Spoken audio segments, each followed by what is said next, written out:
প্রশাসনের আধিকারিক সহ আমি সকলকে ধন্যবাদ জানাচ্ছি, কৃতজ্ঞতা জানাচ্ছি, অভিনন্দন জানাচ্ছি।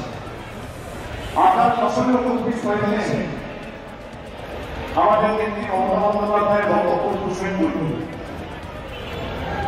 আজকের দিনটি অত্যন্ত গুরুত্বপূর্ণ এবং বাঙালি হিসেবে আমার কাছে অত্যন্ত গর্বের। এই কারণে তার কারণ একটি ধর্মীয় অনুষ্ঠানকে কেন্দ্র করে ভারতবর্ষের বিভিন্ন প্রান্ত থেকে যেমন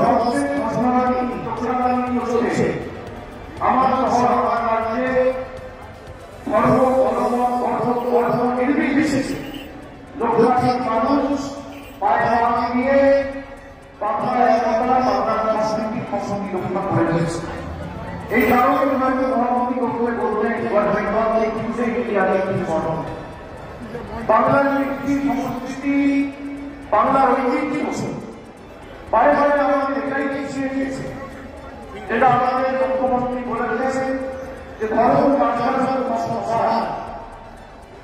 আমরা রাজনীতি যখন করবো আমরা মানুষের সাথে নিয়ে করবো, মানুষের সাথে যদি আমরা বাংলার করি যেভাবে 2021 পর থেকে বাংলার রাজনীতি সবকিছু নিপীড়িত হওয়ার কাছে প্রশিক্ষিত হয়ে রয়েছে। তাছাড়া একটি রাজনৈতিক দল রাজনৈতিক করেও আমরা দেখতে পারিনি। তার কারণে বাংলার রাজনীতির টাকা বন্ধ, রাস্তার টাকা বন্ধ, আমাদের টাকা বন্ধ। আর গত 5 বছরে বাংলা থেকে 4,65,000 কোটি টাকা কেন্দ্রের সরকার তুলে নিয়ে গেছে। আমরা ধর্মকে কেন্দ্র করে রাজনীতি করি না।